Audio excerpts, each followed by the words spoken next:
வருங்கால அரசு பணியாளர்களான சென்டம் ஆப்பின் போட்டித் தேர்வர்கள் அனைவருக்கும் மகிழ்வான காலை வணக்கத்தை தெரிவித்துக் கொள்கிறேன். என்னுடைய ஒளி எல்லாருக்கும் தெளிவாக கேட்குதுங்களா? அதுக்கு கூட கொஞ்சம் பதில் போடுங்க. நம்ம நேரடியாக வகுப்புக்குள்ள போயிடலாம்.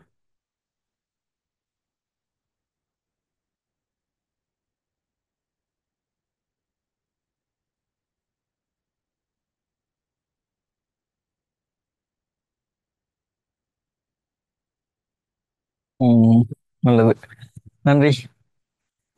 சுகந்தி வேல்முருகன், உங்களை பார்த்து பல வருடங்களான மாரி ஒரு ஃபீல் ஆகுது. அப்படிங்களா? சென்ற வகுப்புல வந்தீங்களா?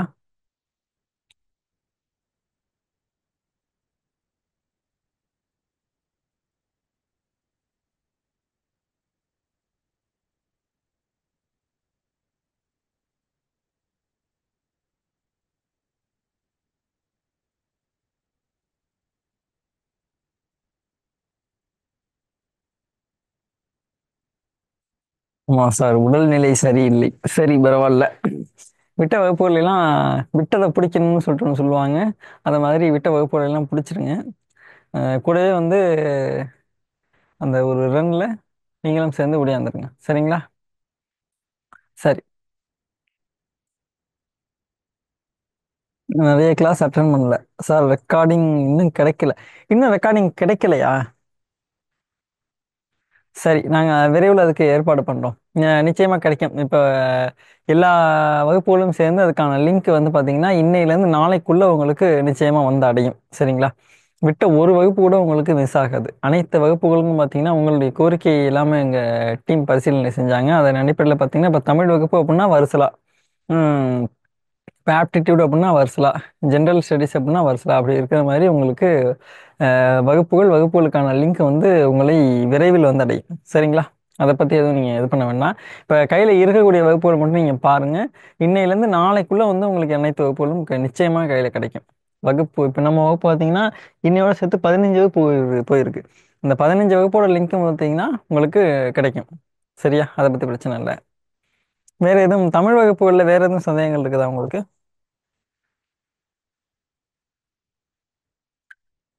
எங்களுடைய திட்டத்தின்படி பார்த்தீங்கன்னா நான் உங்களை அடுத்த வருஷம் தான் சந்திக்கிறதா இருந்துச்சு. ஒரு சில தவிர்க்க முடியாத சூழலின் காரணமாக இந்த வருஷமும் உங்களை நான் சந்திச்சிருக்கேன். சரி, வகுப்புக்குள்ள போயிடலாமா? வேற எதுவும் சந்தேகங்கள் இருக்குதுங்களா?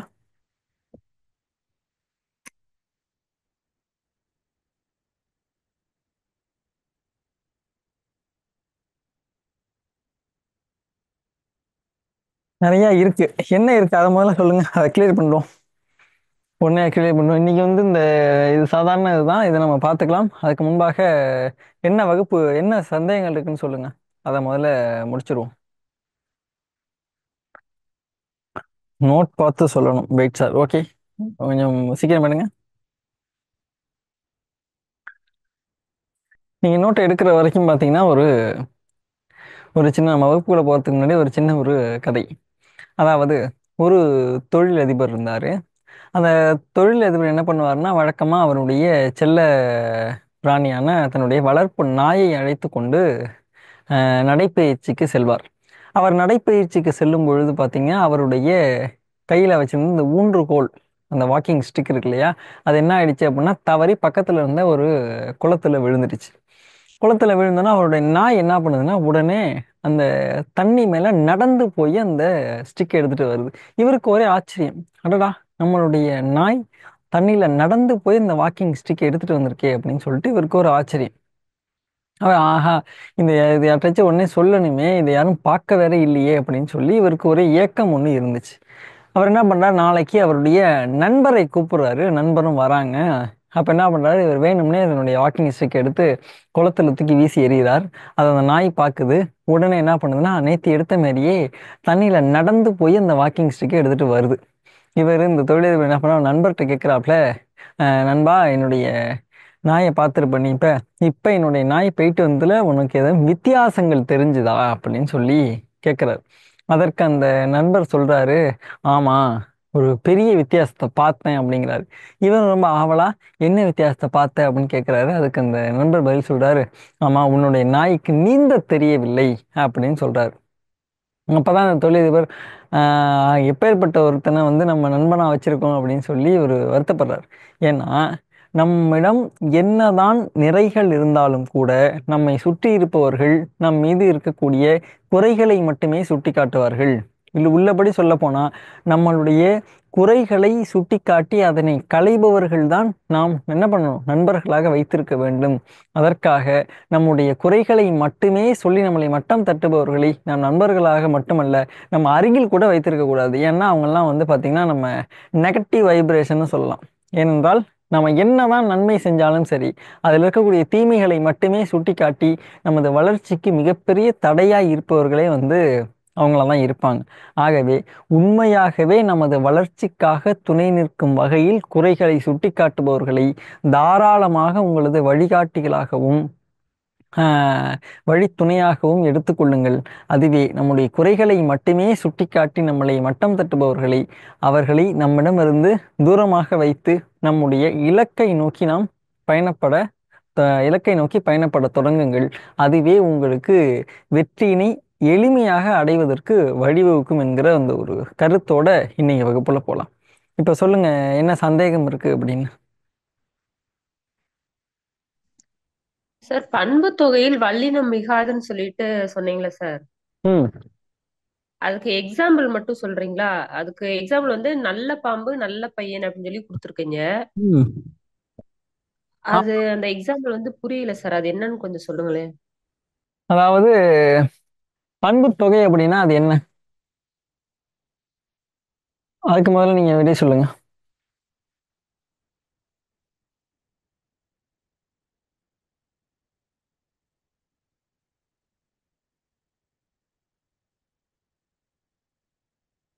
முதல்ல பண்பு தொகைனா என்ன சொல்லுங்க.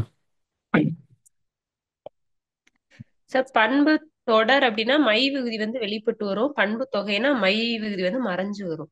அதான ஓ, பண்பு அது தொகை. வந்து பண்பு தொகை மற்றும் பண்பு தொடரினுடைய விளக்கம். நான் கேட்கறது வந்து சாதாரணமா பதில் சொல்லலாமே. ஒரு பண்பு அப்படின்னா என்ன, ஒரு பண்பு தொடர் அல்லது பண்பு தொகை அப்படின்னா அது வந்து எதனால அதை பண்பு தொகை அல்லது பண்பு தொடர்னு சொல்றோம். அதோட வடிவம், உருவம், நிறம், அவ்வளவுதான். குணம். ஏதேனும் ஒரு பண்பை வெளிப்படுத்தினால் அது வந்து பண்பு தொகை. அது வந்து அவங்களுடைய குணமாக இருக்கலாம், அல்லது வடிவமாக இருக்கலாம், நிறமாக இருக்கலாம், தோற்றமாக இருக்கலாம், எதுவாக வேண்டுமானாலும் இருக்கலாம். அது போன்று ஏதேனும் ஒரு பண்பை வெளிப்படுத்தினால் அது என்னது, பண்பு தொடர். அதே இப்ப அந்த பண்பை வெளிப்படுத்தக்கூடிய அந்த உருப்பாகிய அந்த மை விகுதி அப்படிங்கிறது மறைஞ்சு வந்துச்சுன்னா அது பண்பு தொகை. சரிங்களா? இவ்வளவுதான் எல்லாத்துக்குமான வித்தியாசம். இப்ப நல்ல பையன் அப்படிங்கறது பாத்தீங்கன்னா அதனுடைய பண்பு தொகையில சொன்னீங்கன்னா அது எப்படி சொல்லுவீங்க? சொல்லுங்க. இதை நீங்க பிரித்தெழுதுகையிலும் இது வரும்.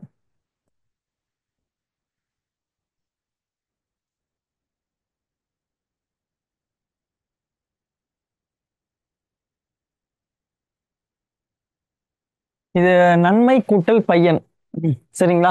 இப்போ இதை சொல்லும்போது பாத்தீங்கன்னா அந்த இது என்னது, பண்பு தொடர். இப்ப நன்மை பையன் அப்படிங்கிற இடத்துல வந்து இந்த இங்க இடத்துல இப்போ வரணும். சரிங்களா? அது வந்து சாதாரணமா இருக்கக்கூடிய விதிகள். இது வந்து இதுல மாற்றமே கிடையாது. இது வெளிப்படையாக வந்துச்சுன்னா பண்பு தொடர் என்ன பண்ணும், தாராளமாக வல்லினம் மிகும். அதானே சொல்லியிருந்தோம். பண்பு தொடர். ஆமா, பண்பு தொடர்ல வல்லினம் மிகும், பண்பு தொகையில வல்லினம் மிகாது. ம். இப்ப இதுவே வந்து பாத்தீங்கன்னா இந்த மைய எடுக்கணும் அப்படின்னா நன் கூட்டல் பையன்னு வைக்க முடியாது. நன் கூட்டல் பையன். இது எப்படியா மாறும் அப்படின்னா இந்த இன்னுங்கிறது பல்வேறு விதிகள்லாம் இருக்கு. இந்த இன்னு வந்து நகரம் என்பது லகரமாக தெரியும். அப்புறம் வந்து பாத்தீங்கன்னா அந்த லகரம் என்பது இரட்டிக்கும். உங்களுக்கு அதெல்லாம் தேவையில்ல. சாதாரணமா வந்து இந்த இன்னு அப்படிங்கிறது என்ன மாறும், இந்த முழு இந்த சொல் என்ன இது நிலைமொழி அது என்னவா மாறும் அப்படின்னா நல்ல என்று மாறிவிடும்.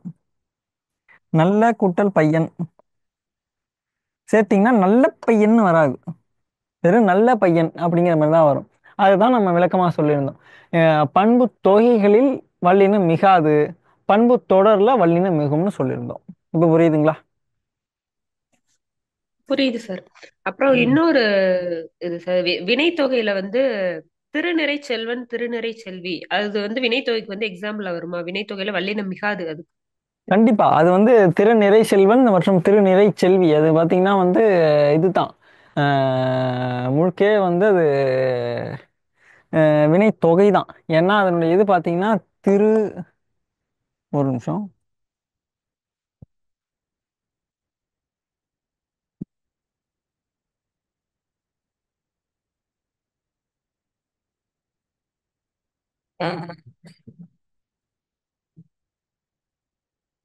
ஓகே.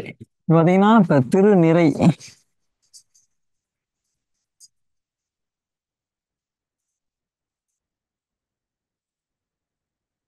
இதனுடைய பொருள் பார்த்தீங்கன்னா, திரு நிறைந்த செல்வன், திரு நிறைகின்ற செல்வன், திரு நிறையும் செல்வன் அப்படிங்கிற மாதிரி இது வந்து வினை தொகையாக தான் வரும். இந்த இடத்துல வந்து நீங்க திருநிறை செல்வன்னு போட்டீங்கன்னா இது வந்து வினை தொகையில் வல்லின இடுவது தவறு. சரிங்களா? வினை தொகையில வல்லின மிகாது என்பதுதான் விதி. அந்த வகையில பார்க்கும்பொழுது இந்த திரு நிறைந்த செல்வன், திரு நிறையும் செல்வன், திரு நிறைகின்ற செல்வன் அப்படிங்கிற மாதிரி வரும்பொழுது என்ன பண்ண முடியாதுன்னா நீங்க இந்த வல்லின எழுத்துக்கள் போட முடியாது. சரியா? அதுல வராது. வேற அதே மாதிரி திருநிறை செல்விங்கிறதுலையும் வராது. இதே எடிட்டோ இதுல வந்து செல்வின்னு இருந்தாலும் என்ன பண்ணாது, வராது. அதே மாதிரி திருவளர் செல்வன் அப்படிங்கிறதுலையும் வராது. திருவளர் செல்வன், அதுவுமே வந்தான்.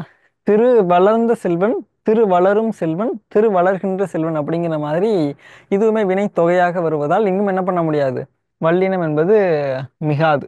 இங்க இயல்பாவே மிகாது. இருந்தாலும் சொல்றேன், ஏன்னா இங்க திரு நிறை கூட்டல் செல்வன் இச்சி வரும். அதே மாதிரி திரு வளர் கூட்டல் செல்வன் இந்த இடத்துல இந்த என்ன பண்ணாது, இங்க வராது போல இங்கேயும் வராது. சரிங்களா? வேற அப்புறம் வியங்கோல் வினைமுற்று தொடர்ல வந்து வல்லினம் மிகாதுன்னு சொல்லியிருக்கீங்க. அதுக்கு எக்ஸாம்பிள் வந்து ம் வாழ்க தலைவர். ம் அதுக்கு வேற ஏதாவது எக்ஸாம்பிள் வந்து சொல்ல முடியுமா சார்? ஒண்ணும் இல்ல. வளர்க தமிழகம். நம்ம வியங்கோல் வினைமுற்று அந்த விதி விகுதிகள் சொல்லுங்க. நம்ம அப்ப எழுத படிச்சிருப்பீங்களே, வியங்கோல் வினைமுற்று விகுதிகள். ஒரு ஆ, மூணு. இய, இயர். அவ்வளவுதான். அந்த மூணு வர இப்ப வந்து வருக.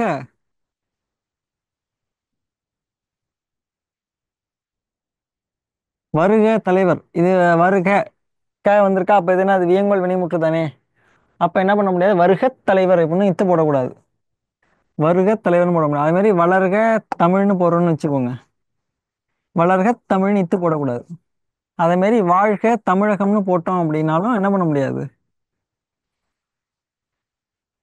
வாழ்க தமிழகம்னு இத்து போட மாட்டோம், இத்து போடக்கூடாது. ஏன்னா இது வியங்கோல் வினைமுற்று சொற்கள்ல என்ன பண்ண முடியாது அப்படின்னா வல்லின மிகாது என்பது விதி. அதன் அடிப்படையில் என்ன பண்ணக்கூடாதுன்னா இந்த இடத்துலலாம் வந்து இது போடக்கூடாது. அதே மாதிரி இந்த க, இய, இயர் என்று வரக்கூடியது எல்லாமே வந்து என்னதான் உங்களுக்கு வியங்கோல் வினைமுற்று தான். இந்த இந்த வியங்கோல் வினைமுற்று இந்த க, இய, இயர் இது வரத்தை பார்த்தீங்கனாலே கண்டிப்பா என்ன வராதுங்கிறத நீங்க புரிஞ்சுக்கலாம். வல்லின எழுத்துக்கள் மிகாது என்பதை நீங்க புரிஞ்சுக்கணும். அடுத்தது வேற.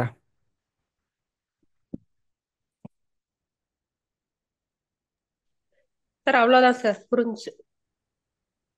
மற்ற எல்லாமே வந்து கிளியரா இருக்கீங்க, அதுல எதுவும் உங்களுக்கு சந்தேகம் இல்லை அப்படிதானே? கிளியரா இருக்கு சார். சரி, ஓகே. இப்போ இடைப்பட்டதுல பார்த்தீங்கன்னா நம்ம நிறுத்தல் குறியீடுகளை முடிச்சிருக்கோம். அதெல்லாம் கொஞ்சம் பார்த்துக்கோங்க. சரிங்களா? Okay sir. ஓகே. அதுக்கு அடுத்தது வந்து பிரித்தெழுதுக சேர்த்தெழுதுகவும் முடிச்சிருந்தோம். அதுவும் நீங்க இருந்த மாதிரி தெரியல, இருந்தீங்களா? இல்ல சார், ஆனா நான் அதை பார்த்துட்டேன். சரி, ஓகே. அதுலேயும் சந்தேகங்கள் இருந்துச்சா? இல்ல சார், அதுக்கு கிளியர் தான். ஓகே. அது ஒரு சில வார்த்தைகள் மட்டும் நல்லா பார்த்துக்கோங்க. ஏன்னா அதுல நல்லா தெரிஞ்ச வார்த்தை மாதிரியே இருக்கும், ஆனா பிரிக்கிறதுல தப்பு பண்ணுவீங்க. சரியா? இந்த நல்ல பையன் அப்படிங்கிற மாதிரி தான். நல்ல பையன் சேர்த்து எழுதுக அப்படின்னு சொல்லி கேட்டிருப்பாங்க, அவங்க பிரிச்சு எழுதுகன்னு சொல்லி. அந்த இடத்துல நல்ல கூட்டல் பையன் எழுதிடக்கூடாது, நன்மை கூட்டல் பையன்கிற மாதிரி எழுதுற மாதிரிலாம் இருக்குது அதுல. அதுல நம்ம அந்த எடுத்துக்காட்டுகள்லேயே விளக்கமா கொடுத்துருக்கோம். அந்த எடுத்துக்காட்டுகள்லாம் முழுமையா பார்த்துருங்க. அதுல கேர்லெஸ் மிஸ்டேக் வந்து அதிகமா வரக்கூடிய பகுதி பார்த்தீங்கன்னா இந்த பிரித்து எழுதுக மற்றும் சேர்த்து எழுதுக தான். நீங்க சாதாரணமா பார்க்குறப்ப வந்து ஒன்று போலவே தோன்றும், ஆனா அப்படி இயல்பாக அப்படி புணர்வது இல்லை. சரிங்களா? அந்த நல்ல கூட்டல் பையன் இது மாதிரியான சொற்கள்லாம் அதெல்லாம் நல்லா கவனிச்சுக்கோங்க. சார் அதுல ஒரே ஒரு டவுட், பிரித்தெழுதுகளை மட்டும் விலங்காய் அதை பிரிச்சு எழுதுனா என்ன வரும்? வில பிளஸ் காய் வருமா, இல்ல விலம் பிளஸ் காய் வருமா? விலங்காயா? விலங்காய். ஆமா.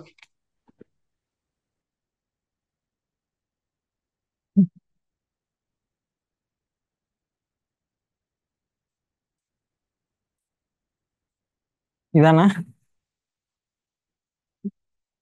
ஆமா சார், இதான். இது வந்து விலம் கூட்டல் காயின் தான் வரும்.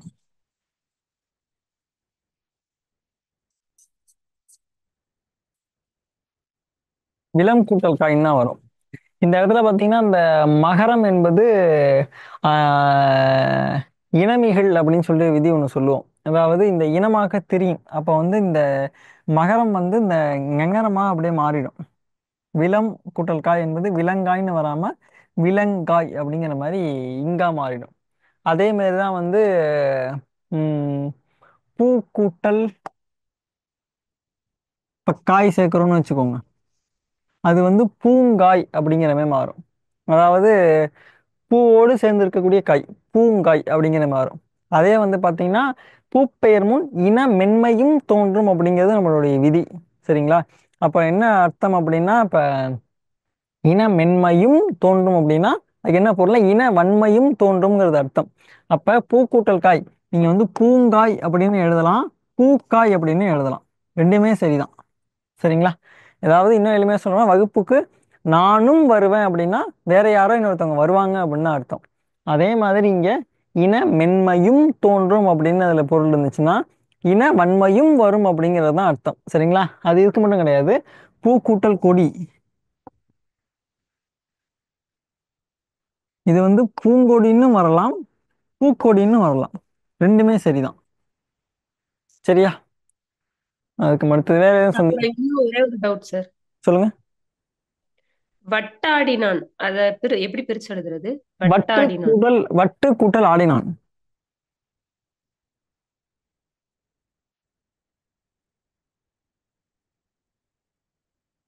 இந்த இடத்துல பாத்தீங்கன்னா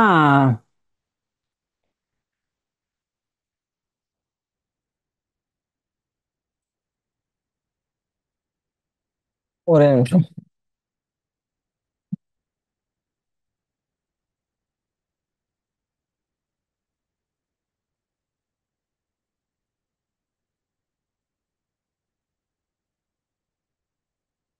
ஓகே. இப்போ வந்து பாத்தீங்கன்னா வட்டு கூட்டல் ஆடினான்னு இருக்கா. இது வந்து பாத்தீங்கன்னா எப்படி மாறும் அப்படின்னா இந்த டூ வந்திருக்கு பாருங்க. இந்த டூ வந்து பிரிச்சு சொல்லுங்க. இட்டு பிளஸ் உ. இட்டு பிளஸ் உ. ஊ. குறில் உ. குரில் ஊ. இப்ப இந்த வார்த்தைகளுக்கு நடுவுல வந்து இந்த ஊ வந்து இருந்துச்சுன்னா, அதுவும் இந்த தகரத்து மேல இந்த ஊ வந்து இருந்துச்சுன்னா அதை நம்ம என்ன சொல்லுவோம்? தன் குசு உ. குசுறுது குருன்னு உகரம். ஒண்ணு சொல்லுவோமே, அது என்னது அது? ஆ டு. குசுடு குற்றியலுகரம் ஆ குற்றியலுகரம். குற்றியலுகரம். இப்ப இது மாதிரி குற்றியலுகரம் வந்து அதற்கு முன்னாடி வந்து இந்த உயிர் எழுத்துக்கள் வந்து இருந்துச்சுன்னா அதுக்கு ஒரே ஒரு விதி மட்டும்தான் பயன்படுத்துவோம். அது என்ன விதினா உயிர் வரின் ஊக்குரல் மெய்விட்டோடும் அப்படிங்கிற மாதிரி அந்த விதி. அதாவது இங்க உயிர் வந்துச்சுன்னா ஊக்குரல், அதாவது இந்த ஊருக்கு பாருங்க, இது இந்த மெய்யை விட்டு விட்டு ஓடிவிடும் என்பதுதான் அந்த விதி. சரிங்களா? அப்ப ஊ போயிட்டுனா இந்த இடத்துல என்ன இருக்கும்னா வட்டு.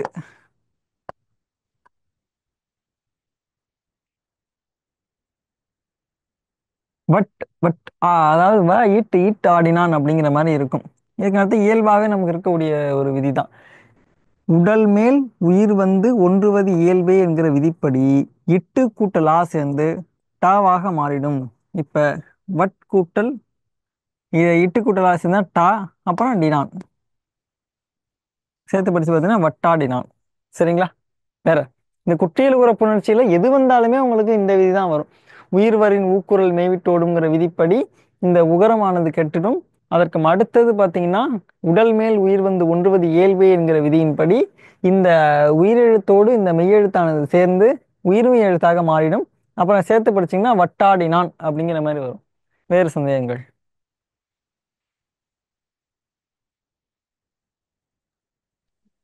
வேற ஒண்ணும் இல்ல சார். சரி, ஓகே. இப்ப ஏதாவது ஓரளவு டவுட் இருந்தா இடையில கேக்குறேன். புரியல. இல்ல டவுட் எதுவும் இருந்துச்சுன்னா இடையில கிளாஸ்ல கேக்குறேன். நல்லது, நல்லது, நல்லது. Okay sir. சந்தேகங்கள் வரவேற்கப்படுகின்றன. வகுப்புல தாராளமா சந்தேகங்கள் இருக்கலாம், வாழ்க்கையில் தான் சந்தேகங்கள் இருக்கக்கூடாது. சரி, இன்னைக்கு வகுப்பு பார்த்தீங்கன்னா நம்ம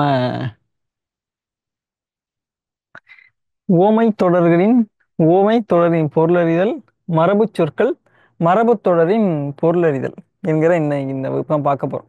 இது சென்றதுலலாம் பார்த்தீங்கன்னா அதனுடைய அளவுங்கிறது கொஞ்சம் கம்மியாக இருந்துச்சு. ஆனால் இப்பெல்லாம் பார்த்தீங்கன்னா அந்த புதிய பாடத்திட்டத்தின் அடிப்படையில் கொஞ்சம் அதிகமாகவே சேர்த்துருக்குறாங்க. இந்த ஒரே நிமிஷம்.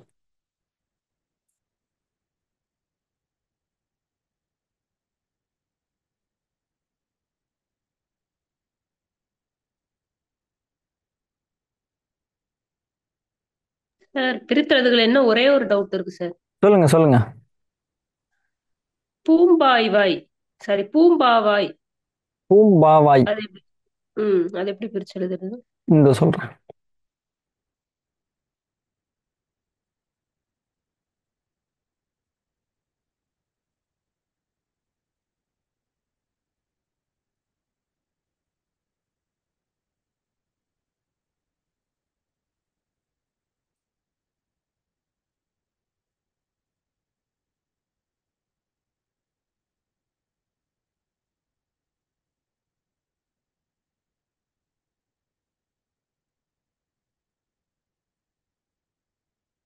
சொல்லுங்கப்பா அந்த வார்த்தையை. பூம்பாவாய், பூம்பாவாய்.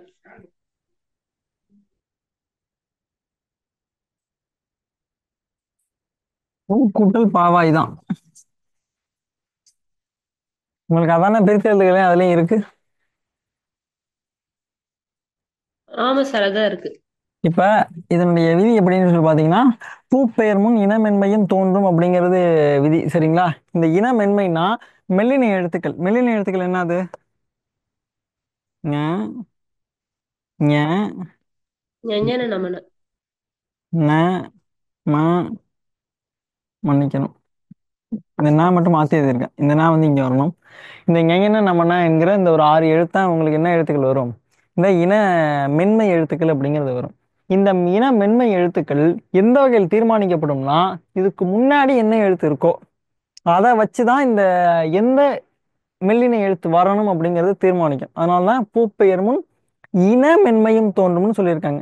இணைய எழுத்துக்கள் படிச்சிட்டோம்ல நம்ம ஆரம்ப வகுப்புலயே. இணைய எழுத்துக்கள் எப்படி வரும்? முதல்ல வல்லின எழுத்துக்கள் சொல்லுங்களேன். க, ச, ட, த, ப, ர. இதான வல்லின எழுத்துக்கள். அது கிளியரா இருக்கீங்களா? இதனுடைய இனமான எழுத்துக்கள்லாம் மெல்லின எழுத்துக்கள் வரும். சரிங்களா? வல்லின எழுத்துக்களுக்கு இனம் எதுனா மெல்லின எழுத்துக்கள் தான். அப்ப இதனுடைய ஆர்டர் அப்படியே எழுதிருங்க. ஞ, ஞ, ந, ந, ம, ந. சரிங்களா? இதெல்லாம் ஒன்றுக்கு ஒன்று இனமான எழுத்துக்கள். இதுதான் நம்ம இணைய எழுத்துக்கள் அப்படிங்கறத படிச்சிட்டோம். இப்ப பூப்பெயர் முன் இன மென்மையும் தோன்றும். மெல்லின எழுத்து வரும். அது சாதாரண மெல்லின எழுத்துல இனமென்மை. அது எந்த இன மெல்லின எழுத்துனா அது இதனுடைய இனமான மெல்லின எழுத்து. இப்ப இதனுடைய இனமான மெல்லின எழுத்து இதுல எது? இங்க பா வந்துட்டு. இதுக்கு மா, பாவோட எழுத்து என்னது? மா சார். ம. அப்ப பூப்பெயர் முன் இன மென்மையும் தோன்றும்னா பூப்பெயர் வந்து விட்டது. இதற்கான இன மென்மை எழுத்து என்னது? மகரம். ஸோ இது எல்லாமே காசா டாத்தா பரவாயில்ல, இக்கு இங்கு இச்சி அந்த மாதிரி உள்ளதுதான். நம்ம சொல்றதுக்காக வந்து கசரதபுரம் அப்படின்னு சொல்லிக்கிறோம். அதை அப்படி சொல்லக்கூடாது. இக்கு இச்சி இட்டு இத்து இப்பு இரு இப்படிதான் சொல்லணும். சொல்வதற்கு தரங்களா இருக்கு அப்படிங்கிறதுனால கசரதபர அப்படின்னு சொல்லிக்கிறோம். இப்ப இதனுடைய மெல்லின எழுத்து என்னது? இம்மு. படிச்சு பாருங்க, கரெக்டா வரும். பூக்கூட்டல் பாவாய், பூம்பாவாய். சரிங்களா? அதுதான் நம்ம பூக்கொடின்னு போட்டோம்ல, அதுவுமே வந்து பாத்தீங்கன்னா பூக்கூட்டல் கொடி. ஒரே விதிதான். பூப்பெயர் முன் இன மென்மையும் தோன்றும். இப்ப இங்க என்ன எழுத்து வந்திருக்கு? க வந்திருக்கு. காவோட இணைய எழுத்து என்னது? இங்கு. அப்ப அந்த இங்க கொண்டாந்து இங்க போட்டுருங்க. பூக்கூட்டல் கொடி, பூங்கொடி. இதுல வந்து உங்களுக்கு ஆப்ஷன்ல நல்லா புரிஞ்சுக்கோங்க. பூம்பாவாய்ங்கிறது இல்லாம பூப்பாவாய்ன்னு இருந்துச்சுன்னா இதுவும் சரிதான். சரிங்களா?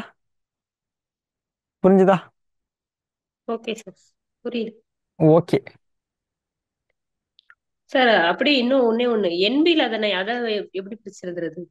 என்பில் அதனை ம் அதனுடைய விடையோட சேர்த்து சொல்லுங்க, நான் சொல்றேன். என்பில் அதனை ஒரு நிமிஷம். சார் அது வெளியில இருந்து நான் எடுத்தேன். அது ம். ஆன்சர் என்னன்னு நான் எழுதவே இல்ல. எண்பில் அதனைன்னு போட்டுட்டு ஆன்சர் போடாம வச்சிருக்கேன்.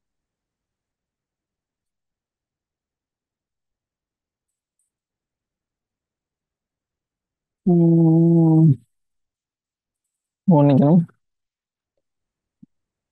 2 சுழியின் வரும் சார் இதுக்கு. வர.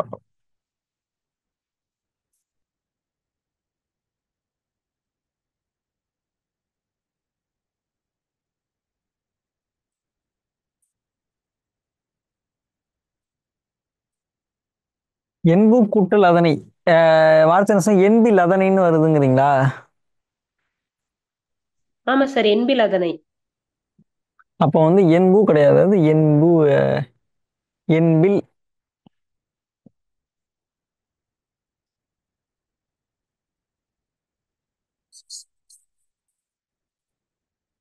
இதனுடைய இதே குரலே ஒன்று வரும், அதாவது அன்பில் அதனை அப்படிங்கிறதுக்கு ஆப்போசிட்டா தான் வந்து என்பில் அதனை அப்படிங்கிற மாதிரி கொடுத்துருப்பாங்க. அப்போ வந்து அன்பில் அப்படிங்கிறப்ப இங்க என்பில் அப்படின்னு தான் வரும். இதுல ஒரே இதுதான், என்பு கூட்டல் இந்த இல்லு கூட்டலா சேர்ந்துச்சுன்னா உடல் மேல் உயிர் வந்து ஒன்றுவது இயல்புங்கிற விதிப்படி இந்த இல்லு கூட்டலா சேர்ந்து லாவாக மாறிடும். அப்ப சேர்த்து பார்த்தீங்கன்னா என்பில தனை. சரிங்க, இவ்வளவுதான் அதுக்கு. அதாவது இது சாதாரண ஓ- இதுதான்.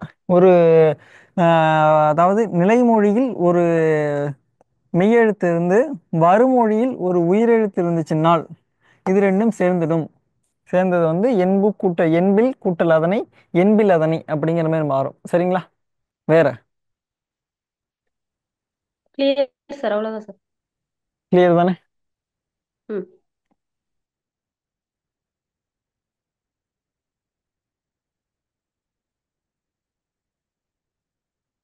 சரி. இப்போ வந்து பாத்தீங்கன்னா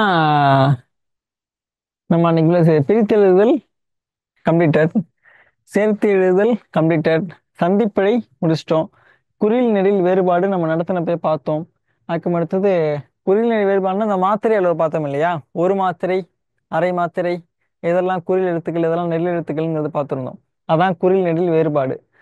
அப்புறம் லகர, லகர, ழகர வேறுபாடு, நகர, நகர வேறுபாடு, ரகர, ரகர வேறுபாடு, அப்புறம் இணை எழுத்துக்கள், சுட்டி எழுத்துக்கள், வினா எழுத்துக்கள், ஒருமை பன்மை அறிதல்.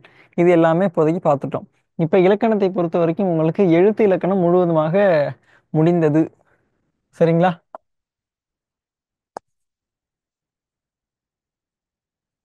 அதுக்கு அடுத்தது வேர்ச்சொல் அறிதல். வேர்ச்சொல்லிலிருந்து வினைமுற்று, வினையெச்சம், வினையாளனின் பெயர், பெயரெச்சம் வகையறிதல், அயற்சொல், தமிழ்ச்சொல். இது மட்டும் உங்களுக்கு நான் இது பிடிஎஃபாக கொடுக்க சொல்றேன். அதுக்கு அடுத்தது இதை மட்டும் அண்டர்லைன் பண்ணி, அப்புறம் எதிர்ச்சொல், அதுவுமே வந்து உங்களுக்கு சேர்ந்து வந்துடும் அயற்சொல் தமிழ்ச்சொல்லோட. அப்புறம் வினைச்சொல், அப்புறம் எழுத்துப்பிழை, ஒற்றுப்பிழை அறிதல், இரண்டு வினைச்சொற்களின் வேறுபாடு அறிதல். இந்த கடைசியில இருக்கக்கூடிய இந்த இது மட்டும்தான் உங்களுக்கு இன்னும் கொஞ்சம் இன்கம்ப்ளீட்டா இருக்கிற மாதிரி தெரியும். இதை நம்ம ஒரே வகுப்புல முடிச்சிருவோம். அதுக்கு அடுத்தது சொல்லகராதி. இதுல உள்ள எதிர்ச்சொல்லும் இதுல உள்ள எதிர்ச்சொல்லும் வந்து உங்களுக்கு சேர்ந்து தான் வரப்போகுது. அதனால இதையும் விட்டுருங்க. ஓரெழுத்து ஒரு மொழி. நம்ம எழுத்திறக்க நடத்தும் பொழுதே 42 ஓரெழுத்து ஒரு மொழிகள் சொன்னோம். இது முடிந்தது. அப்புறம் இந்த ஓரெழுத்து ஒரு மொழிக்குரிய உரிய பொருளை கண்டறிதல் முடிஞ்சுச்சு. அப்புறம் ஒரு பொருள் தரும் பல சொற்கள், பொருந்தா சொல்லை கண்டறிதல். இது மட்டும் உங்களுக்கு டாக்குமெண்டாவே உங்களுக்கு வந்துடும். அப்புறம் அகர வரிசைப்படி நம்ம முடிச்சிட்டோம். அகர வரிசைப்படி சொற்களை சீர் செய்தல். அப்புறம் இது ஒரு பொருள் பன்மொழியும் ஒரு பொருள் தரும் பல சொற்கள் ரெண்டுமே வந்து உங்களுக்கு ஒண்ணுதாங்க அது சொல்லியிருந்தோம். அப்புறம் இரு பொருள் குறிக்கும் சொற்கள், அப்புறம் பேச்சு வழக்கு, எழுத்து வழக்கு, சொல்லும் பொருளும் அறிதல், சொல்லுக்கு இணையான வேறு சொல் அறிதல். இது எல்லாமே வந்து பாத்தீங்கன்னா உங்களுக்கு சொற்பொருளின் அடிப்படையில் உங்களுக்கு வினாக்கள் வரும். அதுவுமே வந்து உங்களுக்கு நீங்களா படிச்சு தெரிஞ்சுக்கிற மாதிரி இருக்கக்கூடிய அந்த சொல் பொருள்லாம் வந்து நம்ம வகுப்பு நடத்தணுங்கிறதுக்கான அந்த அளவுக்கு கட்டாயம் கிடையாது. ஏன்னா இப்போ வந்து உதாரணத்துக்கு இப்போ ஞாயிறு அப்படின்னா அதுக்கு முன்னாடி பொருள் என்ன? இப்போ எடுத்துக்காட்டு இந்த ஒளிர அப்படின்னா அதுக்கு முற்ற அப்படின்னு ஒரு பொருள் இருக்கு. சரிங்களா? அப்புறம் கலன் என்றால் அணிகலன் அப்படிங்கிற பொருள் இருக்கு. இதெல்லாம் நம்ம வகுப்பு நடத்தணுங்கிறது இல்லை. ஏன்னா நீங்களே வந்து உங்களுக்கு மெட்டீரியல் கொடுத்துருவோம். நீங்களே ஒரு முறை படிங்க. இல்லை சந்தேகம் இருந்துச்சுன்னா கேளுங்க, நம்ம வகுப்புல பார்த்துக்கலாம்.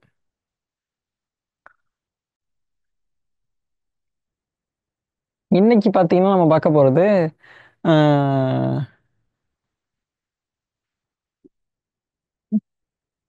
கோடிட்ட இடத்தில் இது பண்ணுது. அப்போ வந்து பார்த்தீங்கன்னா இன்னைக்கு வகுப்புல இந்த ஒருக்கு பாருங்க, மரபு தமிழ், இதுதான் நீங்க பார்க்க போறோம். திணை மரபு, அப்புறம் இதனுள்ள பால் மரபு, அப்புறம் ஒளி மரபு, தொகை மரபு, இதெல்லாம் பார்க்க போறோம்.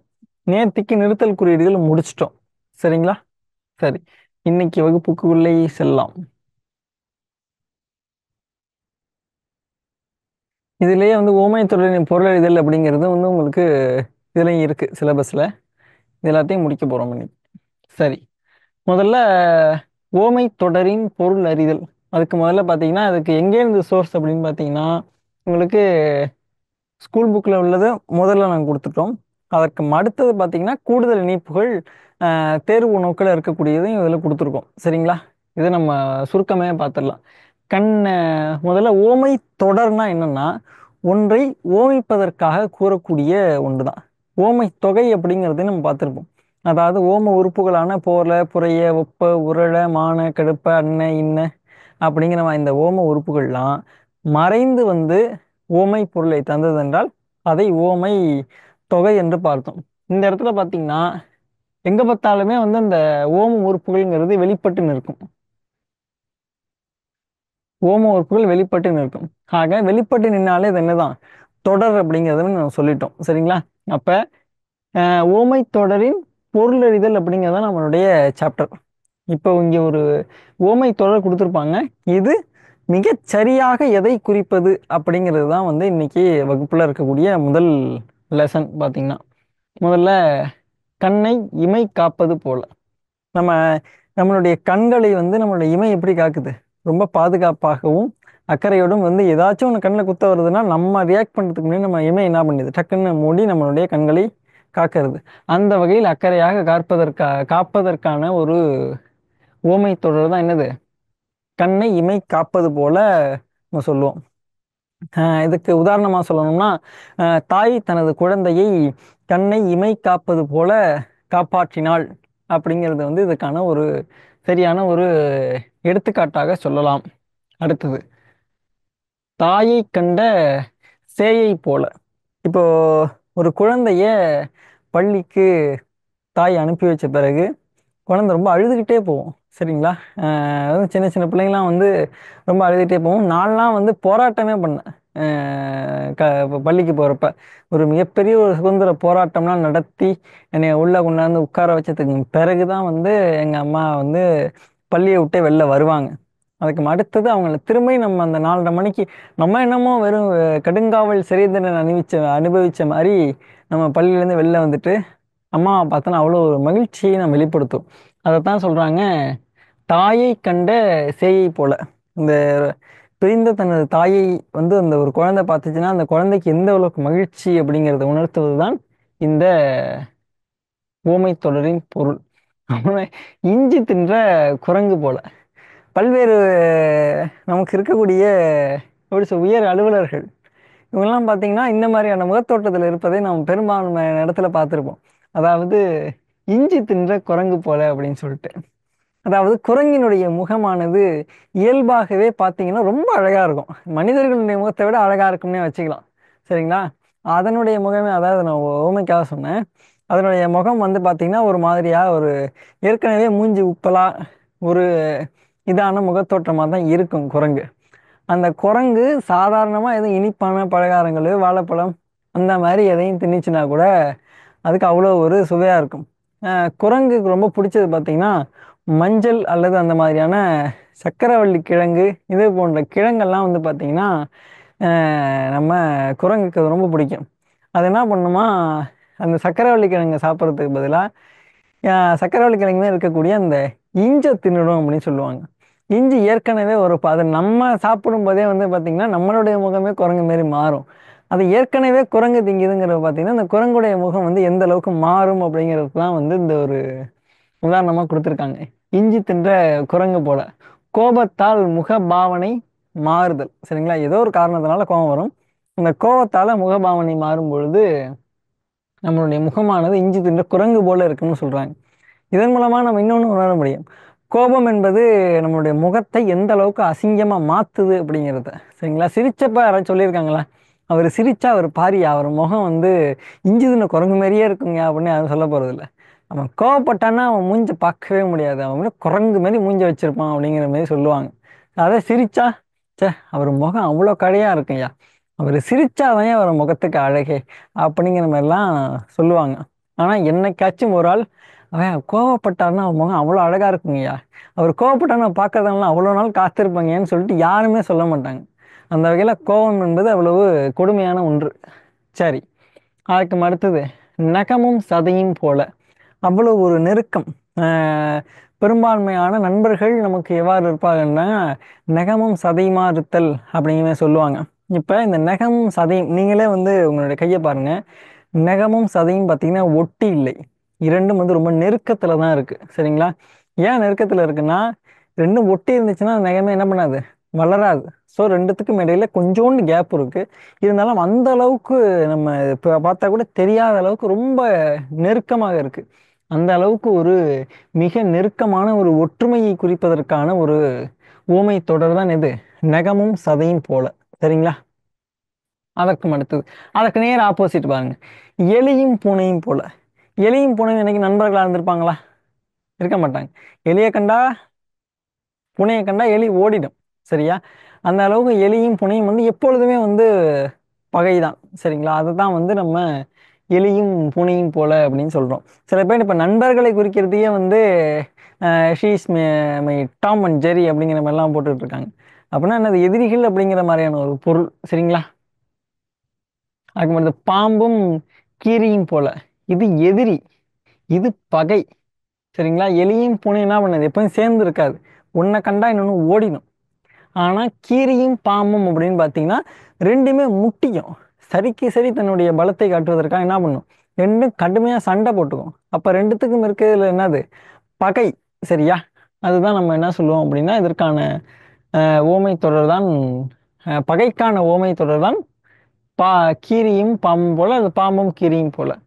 அப்புறம் உள்ளங்கை நெல்லிக்கனி போல அப்படின்னு ஒன்று சொல்றாங்க. அதாவது உங்களது இப்ப இதுதான் வந்து என்னுடைய நெல்லிக்கனின்னு வச்சுக்குவோம். இதை நான் உள்ளங்கையில வச்சிருக்கேன் அப்படிங்கிற பட்சத்துல உள்ளங்கையில் இருக்கக்கூடிய நெல்லிக்கனி அப்படிங்கிறது எப்படி இருக்கும், அதை மறைக்க முடியாது. உள்ளங்கையில நெல்லிக்கனி இருந்துச்சுன்னா அதை எப்படி மறைக்க முடியாது? மாயாள ஜாலங்கள் போட்டு மறைச்சா உண்டு. அதெல்லாம் தற்காலத்துல சாத்தியம் இல்லை. அறிவியல் முறைப்படி ஒரு மாயாஜாலம் போட்டு இருக்கின்ற ஒரு பொருளை இல்லாமல் ஆக்குவது அப்படிங்கிறது இல்லை. அப்ப உள்ளங்கையில ஒரு நெல்லிக்கனி வச்சோம் அப்படின்னா அது எவ்வளவு ஒரு வெளிப்படைத்தன்மையா இருக்கும். அந்த ஒரு வெளிப்படைத்தன்மையை வெளிப்படுத்துவது தான் என்னது, இதற்கான ஓமை தொடருக்கான பொருள் உள்ளங்கை நெல்லிக்கனி போல. அப்புறம் குன்றின் மேலிட்ட விளக்கு போல. குன்றின் மேல ஒரு விளக்கு இருந்துச்சுன்னா அது வந்து எல்லாருக்கும் தெரியும். சரியா? ஒரு ஒரு ஒரு ரூம்ல ஒரு விளக்கு வச்சிருந்தோம் அப்படின்னா ரூமுக்கு வெளில இருக்கவங்களுக்கு தெரியாது. அதே ஒரு குன்றுனா ஒரு மலை. இன்னும் சொல்ல போனா நம்ம இப்பதான் சமீபத்துல கார்த்திகை தீபம் போணுச்சு. திருவண்ணாமலை கார்த்திகை தீபம் பார்த்தீங்கன்னா சுற்று வட்டாரத்தில் இருக்கக்கூடிய அத்தனை பேரும் பார்க்க முடியும். அதை அந்த அளவுக்கு என்ன பண்ணுவோம், அது ஊரே தெரியிற மாதிரி இருக்கிறது என்ன சொல்லுவாங்கன்னா குன்றின் மேலிட்ட விளக்கு போல என்று சொல்வார்கள். அதற்கான பொருள் என்னென்றால் அனைவரும் அறிதல். சரிங்களா? இதற்கான அனைவரும் அறிதல் என்பதற்கான ஓமை தொடர் குன்றின் மேலிட்ட விளக்கு போல என்று சொல்வார்கள். அதற்கு அடுத்தது பார்த்தீங்கன்னா குடத்தில் இட்ட விளக்கு போல. இந்த குன்றின் மேலிட்ட விளக்கு போல அதுக்கு நேர் ஆப்போசிட் குடத்தில் இட்ட விளக்கு போல. குடத்துல இருக்க விளக்கு வெளில தெரியுமா? தெரியாது. ஆனா அதனுடைய ஒளி என்பது குடம் முழுக்க பரவி இருக்கும். சரியா? ஆனா அதனுடைய ஒளி, அந்த ஒளியினால் என்ன பயன் இல்லை, வெளில இருக்கவங்களுக்கு பயன் இல்லை. அதான் என்ன சொல்றாங்க, திறமையை வெளிக்காட்டாமல் அப்படின்னு சொல்றாங்க. திறமை இருந்து என்ன பயன்? இப்ப எனக்கு வந்து ஒரு அதீதமான திறமை இருக்கு, ஆனா வெளிக்காட்டாம நான் எனக்குள்ளேயே வச்சிருக்கேன் அப்படின்னா அதனால எந்த பயனும் இல்லை, ஒரு பயனும் இல்லை. அதைத்தான் சொல்றாங்க குடத்தின் மேலிட்ட விளக்கு போல. ஒரு மனிதனுக்கு இருக்கக்கூடிய திறமை என்பது அடுத்தவர்களுக்கு பயன்படும் வரைதான் அதனுடைய பயன். இப்ப என்னிடம் நிறைய திறமை இருக்கு, அதை வெளிக்காட்டவே இல்லைன்னா அதனால அதுக்கு அந்த திறமை என்கிட்ட இல்லாமலே இருக்கலாம். சரிங்களா? அதற்கான பொருள் தான் என்னது, குடத்தில் இட்ட விளக்கு போல. சரிங்களா? அடுத்தது பசுமரத்தாணி போல. அதாவது ஒரு பச்சை மரத்துல ஒரு ஆணி அடிச்சிங்கன்னா அது கொஞ்ச நாள் கழிச்சு பார்த்தீங்கன்னா அதனுடைய வடுங்கிறது மாறாது. இன்னொன்று பச்சை மரத்துல ஆணி அடிப்பது ரொம்ப எளிமை. இதே காஞ்ச மரத்துல ஆணி அடிக்கிறது அப்படிங்கிறது ரொம்ப சிரமம். அதனாலதான் படிக்கிற வயதை என்ன சொல்லுவாங்கன்னா பசுமரத்தாணி அப்படிங்கிற மாதிரி சொல்லுவாங்க. ஏன்னா சிறு வயதுல நம்ம படிக்கிறது அப்படிங்கிறது எளிமையாக நமது மனதில் பதியும், எளிமையாக ஒரு விஷயங்களை கற்றுக்கொள்ளலாம். இன்னொன்று, சிறு வயதில் கல்வி என்பது கல்விக்கு உரிய பருவம் என்பது இளமை பருவம்னு சொல்றாங்க. அதற்கான மிக முக்கிய காரணம் என்னன்னா, ஒரு குறிப்பிட்ட வயதுக்கு மேல ஒரு சில விஷயங்கள் நமக்கு தெரியலன்னா அது தெரியலன்னு ஒப்புக்கொள்ளவே மாட்டோம். இப்ப இன்னும் சொல்ல போனா, இந்த வகுப்பு உங்களுக்கு இல்லை என்றால், இடையில வந்து இப்ப அகரவரிசைப்படுத்துறப்ப கேட்டேன், காங்காச்சா தெரியுமா அப்படின்னு சொல்லிட்டு. அது நான் உறுதியாக சொல்லுவேன், இப்ப இருக்கக்கூடிய ஒரு 90% பேருக்கு காங்காச்சா நான் வந்து அதனுடைய வரிசைப்படி தெரியல அப்படிங்கிறது உறுதியாக சொல்ல முடியும். ஏன்? அதை பள்ளி பருவத்தில் படிச்சிருப்போம். அதுக்கு அடுத்தது வந்து அந்த ஆர்டரில் படிப்பதற்கான வாய்ப்புகளே இல்லை. அதுக்கு அடுத்தது மேற்படிப்புகள் அப்படின்னு சொல்லி வளர்ந்து வளர்ந்து போனதுனால கீழே இருந்த அந்த ஒரு வரிசை படித்ததை விட்டுட்டோம். ஆனால் அதுவே சின்ன வயசுல நல்லா ஆழமாக படிச்சிருந்தோம் அப்படின்னா சில பேருக்கு இறக்கும் வரைக்கும் மறக்காது. சரிங்களா? ஆஹ் இப்ப அது தெரியல அப்படிங்கிறத நம்ம என்ன பண்ண மாட்டோம். இப்ப எனக்கு காங்கேச்சா வரிசை தெரியலன்னா நான் என்னுடைய வெக்கத்தை விட்டு எனக்கு கீழே இருக்கிறவங்கள்ட்டயோ இல்லை மற்றவங்கள்ட்ட போய் கேட்க மாட்டேன். ஏன்? இது கூட உனக்கு தெரியல, அசிங்கப்படுத்திடுவாங்களோன்னு ஒரு பயம் இருக்கும். அதனால கேட்க மாட்டேன். அதே இளமை பருவத்துல அந்த ஒரு பயம் இருக்காது. ஏன்? ஏன்னா இளமை பருவம் கத்துக்கிற பருவம், தெரியாம தான் இருக்கும். அப்ப நம்ம கத்துக்கலாம். அதே வயசாயிட்டுனா கத்துக்க முடியாது. அதைத்தான் இந்த ஒரு ஓமை தொடர் சொல்லுது.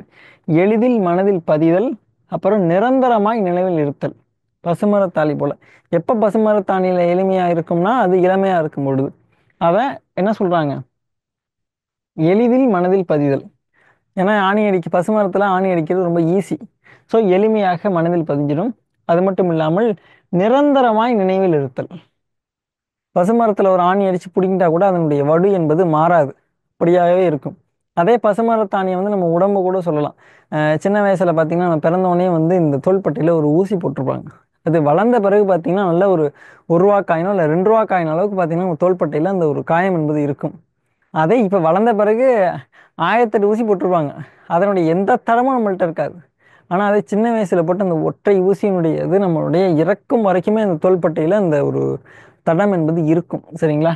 அதாவது அதைத்தான் எப்படி சொல்றாங்க, நிரந்தரமாய் நினைவில் இருத்தல். சின்ன வயசுல படிச்சது நல்லா ஆழமாக படிச்சு என்ன பண்ணாது, மறக்கவே மறக்காது. அப்புறம் கிணற்று தவளை போல. வெளி உலகம் தெரியாத நிலை.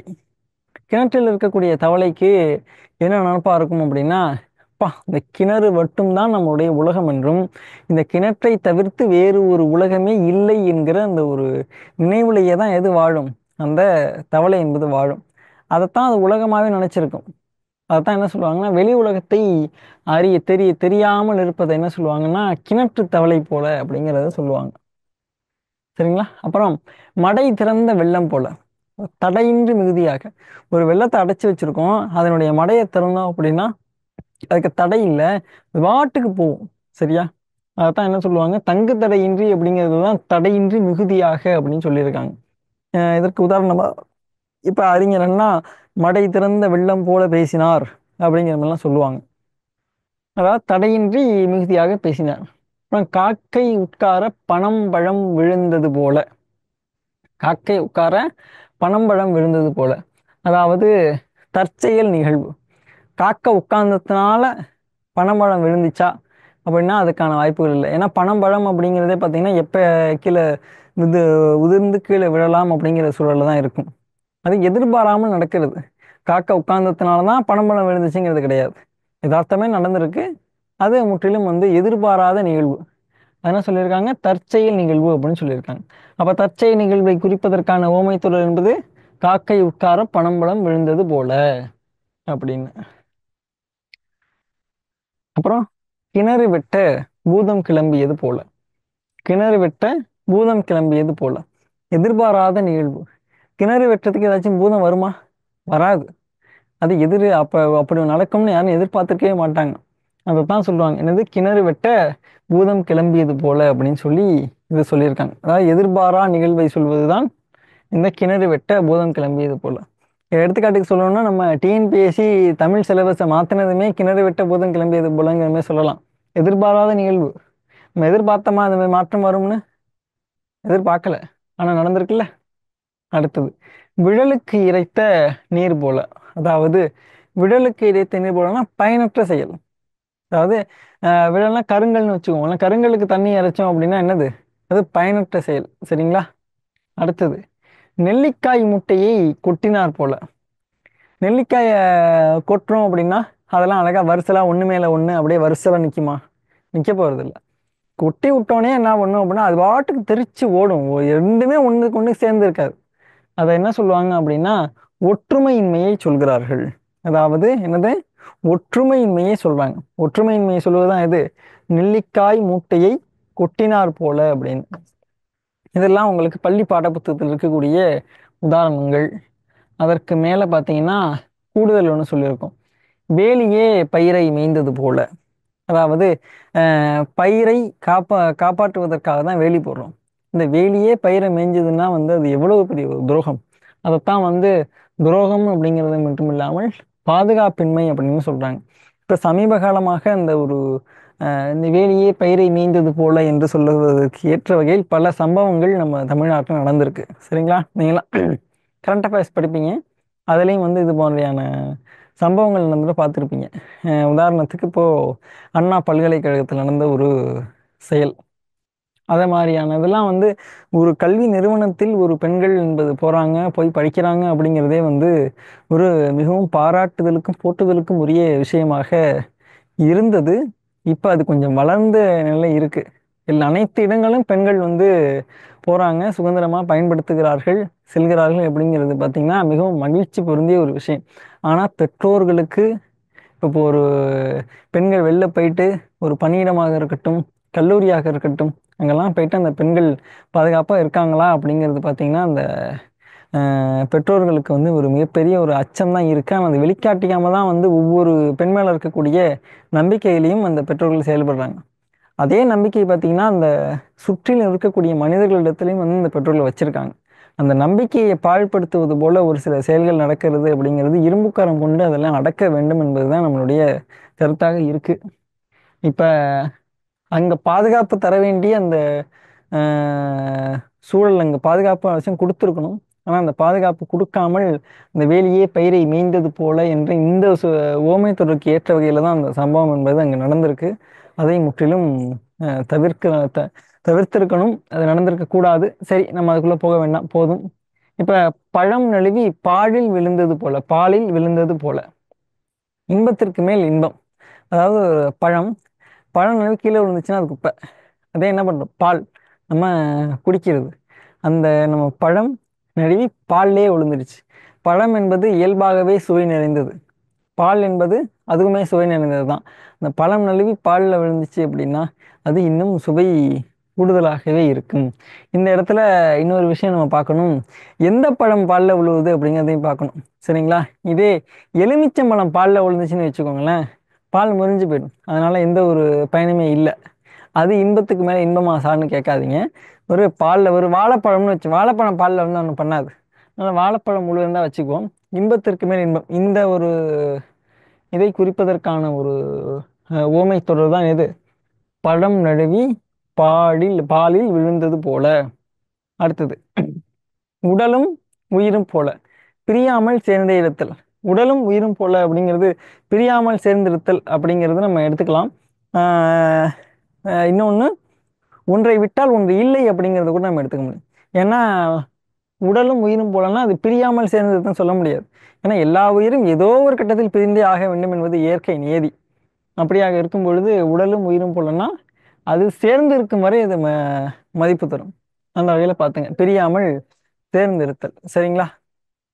அதற்கு அடுத்தது கொடிக்கட்டி பறத்தல் போல. கொடிகட்டி பறத்தல் அப்படின்னா அஹ் அவங்களுடைய இதுல புகழ்பெற்று விளங்குதல். புகழ்பெற்று விளங்குதல். அதாவது நம்ம சொல்லுவோம், அந்த காலத்துல நல்லா கொடிகட்டி பறந்தாள்யா அப்படிம்பாப்புல. கொடிகட்டி பறந்தாள்னா எப்படி? கொடிக்கு மேல என்ன பறக்கிறதா? அது கிடையாது. சரிங்களா? ஒரு சிறிய இடைவேளைக்கு பிறகு மீண்டும் நம் கொடிகட்டி பறக்க ஆரம்பிப்போம்.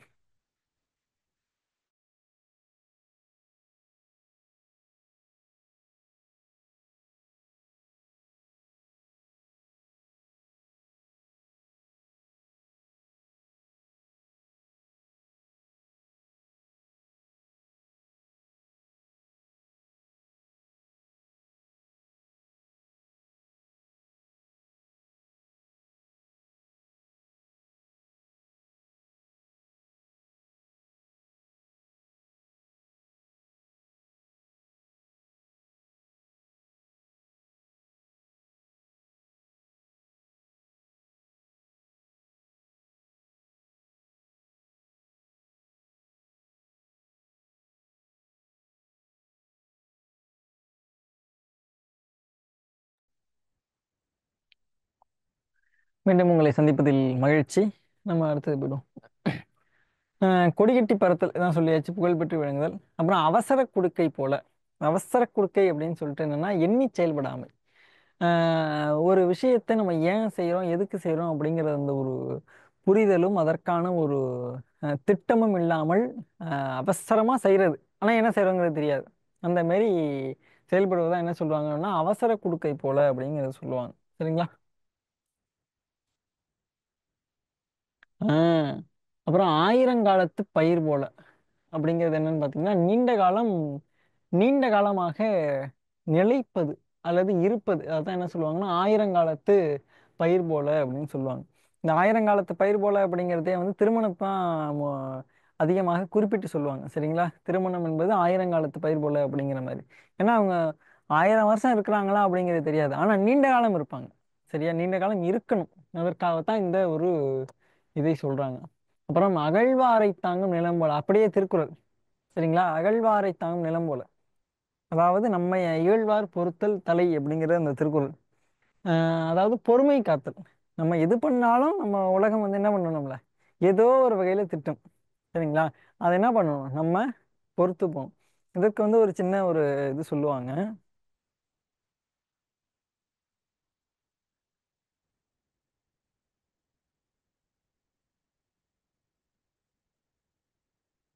இதுக்கு வந்து ஒரு சின்ன ஒரு இது சொல்லுவாங்க. அதாவது ஒரு 2 பேர் வந்து ஒரு கழுதை வச்சிருந்தாங்க. அந்த கழுதையில் என்ன பண்ணியிருந்தாங்க அப்படின்னா அதை ஓட்டிட்டு போயிட்டு இருந்தாங்க. அப்போ பார்க்குறப்ப ஆள் சொன்னாப்லையா, இங்கே பாரியா, இவ்வளோ வெயில்ல கழுதையை வச்சு 2 பேரும் நடந்து போகிறாங்க பாரியா அப்படின்னாங்களாம். இதை கேட்டுட்டு அவங்க என்ன பண்ணாங்க, 2 பேரும் கழுதை மேலே உட்காந்துருந்தாங்க. கழுதை மேலே கணவன் மனைவி கழுதை மேலே உட்காந்து போனாங்க. அடுத்தது வந்தால் என்ன சொல்கிறாரு அப்படின்னா, இங்கே பாரியா, அஹ் இதே வந்து சின்ன கழுதை, இது மேலே போயிட்டு கொஞ்சம் இறக்கமே இல்லாமல் 2 பேரும் உட்காந்து போகிறாங்க பாரியா அப்படின்னாங்க. இதை கேட்டோம் என்ன ஆயிடுச்சு, கணவன் இறங்கிட்டாப்புல, மனைவி மட்டும் அதில் உட்காந்து பயணம் பண்ணிட்டு இருக்காங்க. கொஞ்சம் தூரம் போனோன்னா அங்கேருந்து எழுத்த மாதிரி வந்தால் என்ன சொல்றாரு அப்படின்னு பார்த்தீங்கன்னா, இங்கே பாரியா, கணவன் நடந்துகிட்டு இருக்கான், மனைவி எந்த அளவுக்கு திமிரா மேலே ஏறி உட்காந்து பயணம் பண்ணிட்டு இருக்கு பாரியா அப்படின்னு சொன்னாப்லையா. இதை காதில் வாங்கினோன்னே மனைவி கீழே இறங்கிட்டு கணவன் மேலே வந்து போனாப்லையா. இப்படி போனோன்னா இங்கே பாரியா, இரக்கம் இல்லாத கணவனா இருக்கான், மனைவியை நடக்க விட்டுட்டு கணவன் மேலே உட்காந்துருக்கான் பாரியா அப்படின்னு சொல்லி சொன்னோன்னே திரும்பியும் 2 பேருமே கீழே இறங்கி நடக்க ஆரம்பிச்சாங்கன்னு சொல்லிட்டு ஒரு இது சொல்லுவாங்க. அதாவது நம்ம எந்த விஷயம் செஞ்சாலுமே சரி, அதை வந்து அப்படியே நேர்மாறா இந்த உலகமானது பொருள் கொண்டு ஏதோ ஒரு வகையில வந்து ஏதோ ஒன்று சொல்லத்தான் போகுது.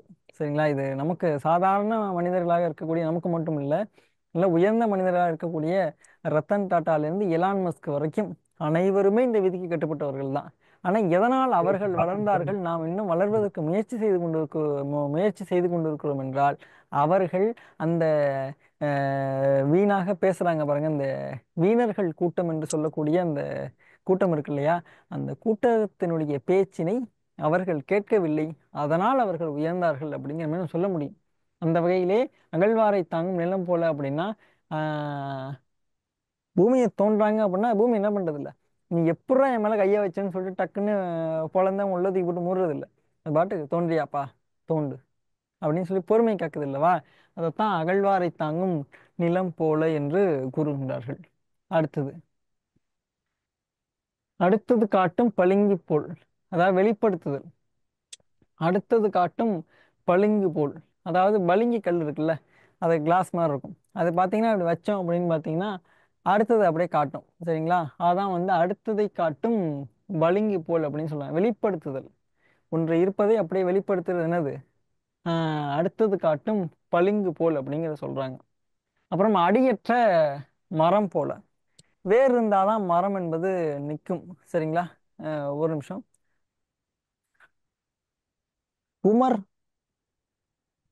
உமருங்கிறவங்க யாருங்க? கொஞ்சம் மைக் கொஞ்சம் அன்மியூட் பண்ணிக்கோங்க, மியூட் பண்ணிக்கோங்க.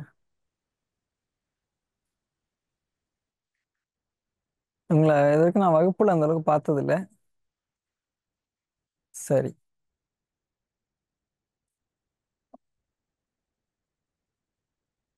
அடுத்தது அடியற்ற மரம் போலங்கிறது வீழ்ச்சி. அப்புறம் அத்தி பூத்த, அதாவது மரம் என்றால் வேர் இருக்கணும், வேரை தான் இங்க அடிங்கிறத சொல்றாங்க. வேர் இல்லாத மரம் என்ன பண்ணும், அப்படியே சாஞ்சிடும். சரிங்களா? அதான் வந்து வீழ்ச்சி அப்படிங்கிறத என்ன சொல்றாங்கன்னா அடியற்ற மரம் போலன்னு சொல்றாங்க. அப்புறம் அத்தி பூத்தார் போல. சரிங்களா? அத்தி மரம் வந்து பூ பூத்தல் அப்படிங்கிறது மிகவும் அரிதான ஒரு செயல். ஏன் அரிதான செயல் அப்படின்னு பார்த்தீங்கன்னா, அந்த அத்தி மரம் பூப்பதற்கு முன்பாகவே அந்த பூவோடு சேர்ந்து அந்த காயும் வந்துடும். சரிங்களா? அதனால என்ன சொல்றாங்கன்னா, அது அத்தி மரம் பூத்தார் போல அப்படிங்கிறது பார்த்தீங்கன்னா ரொம்ப அரிய செயல். நடக்காத செயல்னு கூட சொல்லலாம். அடுத்தது, இலவு காத்த கிளி போல. அது ஏமாற்றம். அது என்னன்னா, இலவம் பஞ்சு மரம் இருக்கு இல்லையா, அந்த மரத்துல பாத்தீங்கன்னா ரொம்ப நாளா வந்து ஒரு கிளி ஆவலோட காத்திருக்கும். இது வடிவேலு சொல்ற அந்த கதை தான் அது. ரொம்ப ஆவலோட அந்த கிளி காத்திருக்கும். என்ன எப்படி காத்திருக்கும்னா, அந்த இலவம் பஞ்சு இருக்கு, இந்த இலவம் பஞ்சு இருக்கு இல்லையா, அந்த காய், அந்த அதை ரொம்ப நாளா அப்படியே பார்த்துக்கிட்டே இருக்கும். ஏன் இது எப்போ பழுக்கும், எப்போ சாப்பிடலாம், எப்போ பழுக்கும், எப்போ சாப்பிடலாம் அப்படிங்கிற மாதிரி ரொம்ப ஆவலா பார்த்துக்கிட்டு இருக்கும். கொஞ்ச நாள் கழிச்சு பார்த்துக்கிங்க அப்படின்னா, அது இந்த காய் பழுக்கவே பழுக்காம திடீர்னு ஒரு நாள் வெடிச்சிடும். வெடிச்சு பார்த்தா உள்ள வெறும் பஞ்சு பஞ்சா இருக்கும். சரிங்களா? அப்ப இலவு காத்த கிளி போலன்னா அது வேற பழம் ஏதாச்சும் தேடி சாப்பிட்டு சாப்பிட்டு வந்திருக்கலாம். ரொம்ப நாளா காத்திருந்து ஏமாறுவதை என்ன சொல்லுவாங்கன்னா இலவு காத்த கிளி போலன்னு சொல்லுவாங்க. மற்ற இந்த பறவை வந்து அது கொத்தி திங்காத மாதிரிலாம் என்ன பண்ணுன்னா, அந்த காயை வந்து இந்த கிளி அவ்வளோ பாதுகாப்பாக பார்த்துக்கும். கடைசியில அது வெடித்து சிதறிவிடும். அந்த அப்புறம் ஏமாந்து போயிடும். இதைத்தான் வந்து இலவு காத்த கிளி போல அப்படின்னு சொல்லுவாங்க. கடல் மடை திறந்தார் போல. சரிங்களா? ஏற்கனவே மடை திறந்த வெள்ளம் போலங்க பார்த்துருந்தோம். அதே மாதிரி தான் இதுவும் கடல் மடை திறந்தார் போலனா தங்குதடையின்றி வெளியேறுதல். அப்புறம் கடலில் கரைத்த காயம் போல. காயம் என்றால் நாம் கீழே விழுந்து அடிபட்டு வரக்கூடிய காயம் இல்லை. இந்த இடத்துல சொல்றது பெருங்காயம். சரிங்களா? கடல்ல போய் பெருங்காயம் கரைச்சிங்கன்னு வச்சுக்கோங்க. அதனால என்ன பயன்? எந்த ஒரு பயனும் இல்லை. எந்த பயனும் இல்லை. அதைத்தான் நம்ம சொல்றாங்க பயனற்றது. அப்புறம் இடியோசை கேட்ட நாகம் போல. இடியோசை கேட்ட நாகம் போல பார்த்தீங்கன்னா, இடியை கேட்ட நாகம் வந்து ஒரு நடுக்கும் அப்படின்னு சொல்லியிருக்காங்க. ஆனால் அறிவியலின்படி பார்த்தீங்கன்னா பாம்புக்கு காதே இல்லை என்பதுதான் வந்து ஒரு தகவல். இடியோசை கேட்ட நாகம்னா அந்த அதிர்வுகள் இருக்கு இல்லையா, இடியினுடைய அதிர்வு, அந்த அதிர்வை கண்டு பாம்பு வந்து கொஞ்சம் நடுக்கும். அதான் சொல்லியிருக்காங்க. இடியோசை கேட்ட நாகம் போல. அப்புறம் நெருப்பிலிட்ட புழு போல. புழுவை தூக்கி நெருப்புல போட்டோம்னா அதெல்லாம் அந்த நெருப்பை தாங்க முடியுமா? என்ன பண்ணும்? அந்த அளவுக்கு அதனுடைய வேதனையை வெளிப்படுத்தும். அதைத்தான் என்ன சொல்றாங்கன்னா நெருப்பிலிட்ட புழு போல அப்படின்னு சொல்றாங்க. அப்புறம் இலைமறை காய் போல. இலைமறை காய் போல என்றால் இலைக்கும் கீழே வந்து ஒரு காய் அப்படியே மறைஞ்சிருக்கும். அதான் இலைமறை காய் போலன்னு சொல்லுவாங்க. அது எதுக்கு அப்படின்னா மறைவாக எதையுமே வந்து இப்போ யாராச்சும் ஒருத்தவங்களை திட்டுறது அப்படின்னு சொன்னீங்கன்னா அதை அவங்களை திட்டாம இப்படியெல்லாம் இந்த முறை செய்யாதீங்கப்பா, அடுத்த முறை கவனமாக பார்த்து பண்ணுங்க அப்படிங்கிறத வந்து டைரெக்டாக சொல்லாமல் இன்டைரக்டாக அவங்கள வந்து சொல்றது. அதை என்ன சொல்லுவாங்கன்னா இலைமறை காய் போல, அதாவது மறைவாக சொல்லுதல். செவிடன் காதில் ஊதிய சங்கு போல. பயனின்மை. அவனுக்கு ஏற்கனவே காது கேட்காது. அவன் காதுல போய் சங்க வச்சு ஊதுனா அவன் என்ன பண்ணுவான்?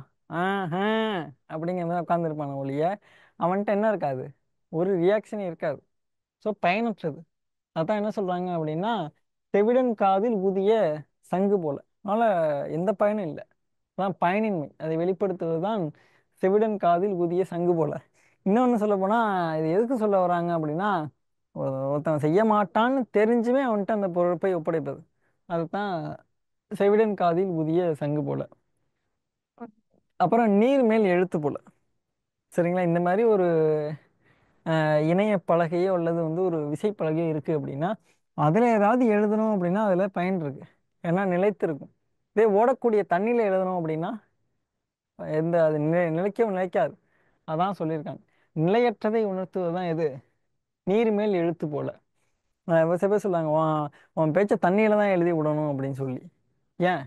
நிலையற்றது. தண்ணியில வந்து வெறும் ஆன்னு எழுதுனீங்கன்னா அதை எழுதுறது கூட எழுத முடியாது. நிலையற்றது என்பதை வெளிப்படுத்துவதற்கான ஓமை தொடர் நீர்மேல் எழுத்து போல. அப்புறம் வெந்த புண்ணில் வேல் பாய்ச்சுவது போல. மேலிடர், அதாவது மேலும் துன்பம். ஏற்கனவே வெந்த புண்ணே வந்து பாத்தீங்கன்னா அந்த அளவு எரியும். அந்த எரிஞ்ச புண்ணுல போய் வேல் கம்பை எடுத்து குத்தணும்னு வைங்க, அது இன்னும் அதிகமா அதனுடைய கொடுமை என்பது தாங்க முடியாத கொடுமையா இருக்கும். அதைத்தான் சொல்லுவாங்க வெந்த புண்ணில் வேல் பாய்ச்சுவது போல. மேலிடர். இந்த செயலை அதிகமா செய்யறதுல யாரு முதல் இடத்துல வருவாங்கன்னா நம்மளுடைய பேரன்பும் பெருமதிப்பிற்கும் உடைய உற்றார் உறவினர்கள் தான். ஏதாச்சும் ஒரு டிஎன்பிஎஸ்சி எக்ஸாம் எழுதிட்டு வந்திருப்போம். நம்மளே கிட்டத்தட்ட ராப்பகலா தூங்காம கொள்ளாம சாப்பிடாம உடல் மெலிந்து கண்ணெல்லாம் வந்து அப்படியே எரிச்சல் தரும் வகையில அந்த அளவுக்கு கடுமையான முயற்சி போட்டு எழுதியிருப்போம். ஏன்பா எக்ஸாம் எழுதினியா? என்ன போயிடுச்சாமே. அதான் ஒழுங்கா படிக்கணும், வயசுல மூத்தவங்க பேச்ச கேட்கணுங்கிறது, படிக்கிற நேரத்தில் விளையாடக்கூடாதுடவா அப்படின்னு சொல்லிட்டு ரொம்ப ஒரு எகத்தால பேச்சு பேசுவாங்க. அப்ப நமக்கு வந்து உள்ளார்ந்து உள்ளேருந்து ஒரு இது வரும். வடிவேலு கையில வந்து அப்படியே நரம்புகள் புடைக்கிற மாதிரி நமக்கு ஒரு கோபம் வரும். ஆனா என்ன பண்ண முடியாது, வெளிப்படுத்தவே முடியாது. ஏன்? நாம் சாதிக்காத வரையில் நம்முடைய பேச்சுகளை சுற்றமும் சரி, நண்பர்களும் சரி ஒரு காரணமாக தான் பார்ப்பார்களே தவிர அதனுடைய ஆழத்தையும் உண்மையையும் யாருக்குமே தேவையில்லை. அதான் இன்னொன்னு சொல்லுவாங்க, நீ மேலே வர அப்படிங்கிறது தான் முக்கியமே தவிர்த்து நீ எப்படி மேலே வந்தங்கிறது யாருக்கும் முக்கியம் இல்லை. அது மேலே வந்த பிறகுதான் முக்கியம். சரிங்களா? நான் வந்து எனக்கு 14 மணி நேரம் படிக்கிறேன், 18 மணி நேரம் படிக்கிறேன், அது யாருக்குமே தேவையில்லை. பாஸ் ஆகுறியாங்கிறது தான் தேவை. சரிங்களா? அதை வந்து நல்லா மனதில் வச்சுக்கோங்க. நீங்கள் வெற்றி பெற்ற, அதான் நான் ஜெயிச்சிடுவேன் ஜெயிச்சிடுவேன்னு சொன்னா கேட்காது. ஆனா ஜெயிச்சிட்டு சொன்னா கேட்கும் என்பது வந்து ஒரு திரைப்பட வாசகம். அதே இதுதான் இதுல. வெந்த புண்ணில் வேலை பாய்ச்சுவது போல மேல் ஏற்கனவே நம்ம எரிச்சல்ல இருப்போம், அதுல இன்னும் கொஞ்சம் எரிச்சலை கிளப்புறது. அதுல தான் சொல்லுவாங்க, இன்னொன்னு சொல்லுவாங்க, இந்த எரியிற நெருப்புல எண்ணெய் எடுத்து ஊத்துறது அப்படிங்கிறத சொல்லுவாங்க. ரெண்டும் ஏறத்தாழ ஒரே பொருள் தான். அப்புறம் ஆழம் தெரியாமல் காலை விட்டது போல திட்டமிடாமை, திட்டமிடாமல் செயல்படுதல். இப்போ ஒரு விஷயத்துல இறங்கணும் அப்படின்னா அந்த விஷயம் வந்து எந்த அளவுக்கு தன்மையுடையது, அந்த இதை தான் என்ன சொல்லுவாங்கன்னா ஒரு திருக்குறள் சொல்லுவாங்க, வினை வழியும் தன் வழியும் மாற்றான் வழியும் துணை வழியும் தூக்கி செயல் அப்படின்னு சொல்லிட்டு. அதாவது ஒரு செயலை நம்ம செய்கிறோம் அப்படின்னா அந்த செயலினுடைய தன்மைங்கிறது தெரிஞ்சிருக்கணும், அதை எப்படி செய்கிறோங்கிறது தெரிஞ்சிருக்கணும், யாரை வச்சு செய்ய போகிறோங்கிறது தெரிஞ்சிருக்கணும், எவ்வளோ நேரம் செய்ய போகிறோங்கிறது தெரிஞ்சிருக்கணும். இதை போன்று பல்வேறு கோணங்களில் நன்றாக ஆய்வு செய்த பின் தான் ஒரு செயலை தொடங்க வேண்டும். அப்படி திட்டமிடாமல் ஒரு செயலை தொடங்கிட்டோம் அப்படின்னா அந்த செயலை முடிப்பது என்பது மிகவும் கடினம். அது மட்டும் இல்லாமல் ஒரு செயலை தொடங்குவதற்கு முன்பாக 1000 முறை யோசிக்கலாம். ஆனால் தொடங்கிய பின் ஒரு முறை கூட யோசிக்க கூடாது. சரிங்களா? அப்புறம் இடி விழுந்த மரம் போல, அது வேதனை. ஒரு மரத்துல போய் இடி விழுந்துச்சுன்னு வச்சுக்கோங்களேன், இந்த மரம் வந்து முழுமையா கருகி போயிடும். சரிங்களா? அதைத்தான் சொல்லுவாங்க, வேதனையை வெளிப்படுத்துவதற்காக இடி விழுந்த மரம் போல. அப்புறம் ஊமை கண்ட கனவு போல, அது வந்து தவிப்பு. அதாவது பேச முடியாத ஒருத்தன் நல்ல ஒரு மிகப்பெரிய நல்ல ஒரு பிரம்மாண்டமா ஒரு கனவு கண்டிருக்கான்னு வச்சுக்கோங்களேன், அந்த கனவை என்ன பண்ண முடியாது, அவனால வெளிப்படுத்த முடியாது. அதைத்தான் சொல்றாங்க, அந்த வெளிப்படுத்த முடியாம தவிப்பான். அதைத்தான் என்ன சொன்னீங்க, நிறைய பேர் சொல்லலாம் எழுதி காட்டலாமேன்னு சொல்லிட்டு, அவங்களுக்கு அந்த எழுத்துங்கிறது அந்த அளவுக்கு சொல்ல முடியாது. ஏன் சொல்ல முடியாதுன்னா, இப்ப ஆன்னு எழுதியிருக்கேன், அதை உச்சரிச்சு பார்த்து அவங்க சொன்னாதான் அந்த ஆ என்பது சொல்ல முடியும். மற்றபடி பார்த்தீங்கன்னா அவங்களுக்கு அதெல்லாம் சொல்ல முடியாது. அதைத்தான் என்ன சொல்லியிருக்காங்கன்னா தவிப்புன்னு சொல்றாங்க. சரிங்களா? அப்புறம் சூழ் கொண்ட மேகம் போல, அது வந்து ரொம்ப எதிர்பார்ப்பை வெளிப்படுத்துவது வந்து பார்த்தீங்கன்னா சூழ் கொண்ட மேகம் போல. அப்புறம் நீரும் நெருப்பும் போல, ரெண்டும் ஒன்றுக்கொண்டு பார்த்தீங்கன்னா எதிர்நிலை. எதிர்நிலை வெளிப்படுத்துவதற்கான பேர் பார்த்தீங்கன்னா நீரும் நெருப்பும் போல. அப்புறம் புற்றீசல் போல, பெருக்கம். ஒரு ஈசல் பார்த்தீங்கன்னா என்ன பண்ணும்னா, ஒரு புத்தகம் வெளில வந்துச்சுன்னு பார்த்தீங்கன்னா நிறைய வந்துகிட்டு இருக்கும் அது பாட்டுக்கு. அதான் என்ன சொல்லுவாங்கன்னா பெருக்கம். அப்புறம் மலரும் மனமும் போல, மலரும் மனமும் போல. ஒரு மலர் என்பது அந்த ஒரு அதற்கான ஒரு நறுமணத்தை கொண்டது. சரிங்களா? அது ஒரு மலரிலிருந்து அந்த நறுமணத்தையும் மலரை என்ன பண்ண முடியாது, பிரிக்க முடியாது. அதான் என்ன சொல்றாங்க, ஒரு இணைந்திருத்தல் அப்படின்னு சொல்றாங்க. அப்புறம் நிலவும் வானும் போல, ரெண்டும் இணைந்திருக்குல்ல, அதான் இணைந்திருத்தலை சொல்லக்கூடிய தான் வந்து நிலவும் வானம் போல. அப்புறம் சேற்றில் முளைத்த செந்தாமரை போல. சரிங்களா? சேற்றில் முளைத்த செந்தாமரை போல, இது அன்பு காட்டுதல் அப்படிங்கிற மாதிரி சொல்லியிருக்காங்க. இன்னொன்று சொல்லலாம், நம்ம இருக்கக்கூடிய இடம், நாம சிறந்த ஒருத்தவங்களா இருக்கலாம், நம்ம இருக்கக்கூடிய இடம் தான் வந்து நம்மை நாம் எப்படி இருக்கோங்கிறத தீர்மானிக்கும். அதையும் இல்லாம பாத்தீங்கன்னா எந்த இடத்துல இருந்தாலுமே சரி, நாம நல்லா ஸ்ட்ராங்கா இருந்தோம் அப்படின்னா நம்ம சுத்தி இருக்கிறது சேரா இருந்தாலும் சரி, அது வந்து செம்புலப்பயல் நீரா இருந்தாலுமே சரி, நம்முடைய தாமரை என்ற நம்முடைய குணம் என்ன பண்ணாது, மாறாது. அப்புறம் அடுத்தது மழை காணா பயிர் போல எதிர்பார்த்து வாடுது. ஒரு மழையே பார்க்காத ஒரு பயிர் என்ன பண்ணும்? மழைக்காக அப்படியே ஏங்கி நிற்கும். சில ஏங்கி அந்த வாட்டத்தோடு நிற்கும். அதான் எதிர்பார்த்து வாடுதல். அப்புறம் கல்மேல் எழுத்து போல.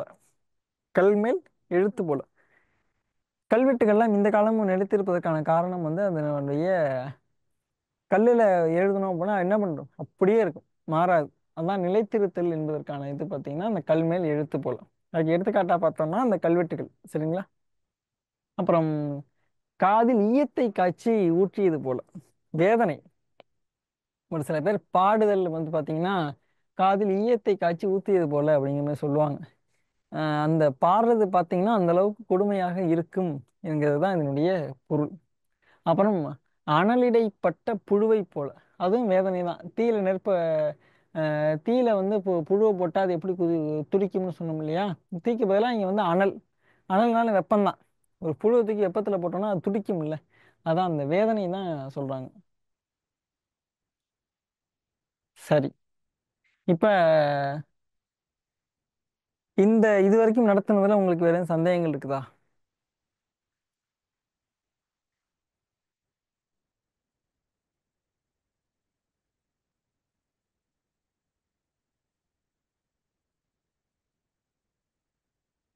சரி, ஓகே.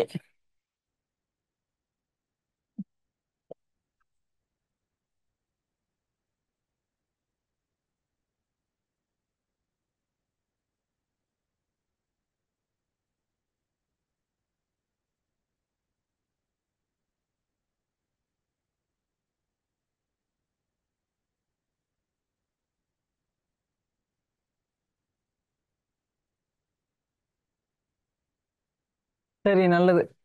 இணைய வகுப்பு பார்த்தீங்கன்னா நம்ம இதோட முடிச்சுக்குவோம். நம்ம அடுத்த வகுப்புல வந்து பார்த்தீங்கன்னா இந்த மரபுத்துறையின் பொருளியல், அப்புறம் வந்து பார்த்தீங்கன்னா ம், வழக்கத்தில் இருக்கக்கூடிய மரபு சொற்களை பற்றி நம்ம வரும் வகுப்புல நம்ம பார்க்கலாம். வேறு ஏதேனும் சந்தேகங்கள் சொல்ல சார் ஒரு வேண்டியது? டவுட். சொல்லுங்க, சொல்லுங்க. இந்த வல்லினம் மிகும் இடத்துல வந்து ம். மென்தொடர் குற்றியலுகரத்தை அடுத்து வல்லினம் மிகும் சொல்லியிருக்கீங்க. சரி. ஒரு சில இடத்துல அதுக்கு தான் சொல்லியிருப்பேன், எல்லா இடத்துலயும். ஆமா, சில சில மென்தொடர் குற்றியலுகரத்துல வந்து வல்லினம் மிகும். அதுல எக்ஸாம்பிள் வந்து நண்டு கூட்டம், பங்குச்சந்தை. ம். இதுல வந்து வந்து வருது சார். இதுல வந்து நண்டு கூட்டம் அப்படின்றது வந்து மென்தொடர் குற்றியலுகரம். அதே ஆமாம். மாதிரி வல்லினம் மிகாததுல வந்து சில குற்றியலுகரங்கள்ல வந்து வல்லினம் மிகாது. அதுல வந்து கண்டு கழித்தான் இருக்கு. நண்டு கூட்டத்துல வந்து இக்கு வருது, கண்டு கழித்தான்ல ஏன் சார் இக்கு வரல? நல்ல கேள்வி. இப்ப வந்து பாத்தீங்கன்னா ம்,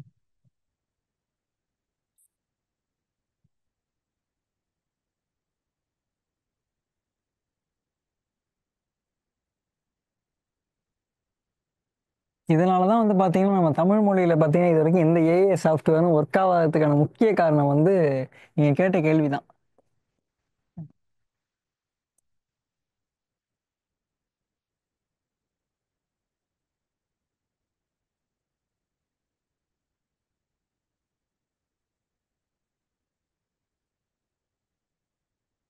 நண்டு கூட்டம்.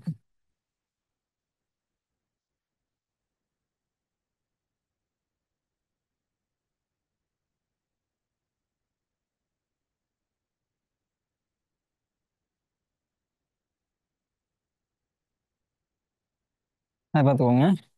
நண்டு கூட்டல் கூட்டம், நண்டு கூட்டம். சரிங்களா? அதே மாதிரி பங்கு கூட்டல் சந்தை வந்து பங்கு சந்தை அப்படிங்கிறது வரும். இப்ப இந்த இடத்துல நண்டு மற்றும் பங்கு அப்படிங்கிறது பாத்தீங்கன்னா என்னது? இது ரெண்டுமே பெயர் சொல். சரிங்களா? ஆனா அதே கண்டு அப்படிங்கிறது பாத்தீங்கன்னா அது பெயர் சொல்லா? கண்டு என்பது என்னது? ஒரு வினைச்சொல். சரிங்களா? வினைச்சொல். இப்ப கண்டு கூட்டல் கழித்தல் அதுவும் வெறும் வெறும் கண்டு அப்படிங்கிறது ஒரு வினைச்சொல்லா வராமல் ஒரு வினை எச்சமாக வந்திருக்கிறது. கண்டு கூட்டல் கழித்தான், கண்டு கழித்தான்.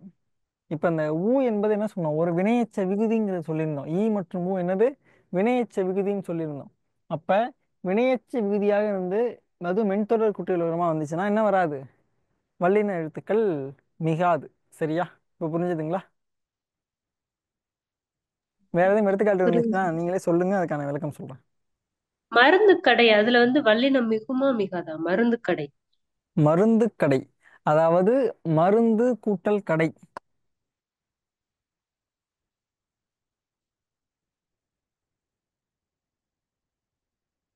இப்ப மருந்து கடைன்னு இக்கு போட்டீங்கன்னா மருந்தை கிடைதல் அப்படிங்கிற ஒரு பொருள்ல வரும். சரிங்களா? அதே மருந்து கடை அப்படின்னு சொல்லி ஒன்று போட்டீங்கன்னா மருந்தை உடைய கடை அப்படிங்கிறது வரும். சரியா? அதனால ரெண்டுத்துலயுமே வந்து பாத்தீங்கன்னா இக்கு வந்துச்சுன்னா ஒரு பொருள், இக்கு வரலன்னா ஒரு பொருள் அப்படிங்கிறது வரும். எடுத்துக்காட்டு, இப்ப கடை பிடித்தான். கடைப்பிடித்தான் அப்படிங்கிறது பார்த்தீங்கன்னா ஒரு விஷயத்தை வந்து ஃபாலோ பண்றது. இதே கடைப்பிடித்தான்னு இப்போ போட்டிங்கன்னா ஒரு கடையை போய் பிடிக்கிறது. சரிங்களா? அதனால ரெண்டுத்துக்கும் வேறுபாடுகள் உண்டு. வேற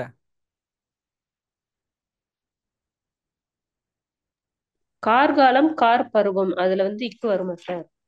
கார் காலம், கார் பருவம். ஆஹ் உங்களுக்கு கொடுத்துருக்கிறதுல போட்டிருக்காங்களா? போட்டிருக்க மாட்டாங்களே. சார் அது நான் கவனிக்கல, கார் வெளியில காலம் ஒரு வராது. இதுல பார்த்தேன். கார் வராதா? காலம் இக்கு வராது. அதே மாதிரி கார் பருவம் இக்கு வராது.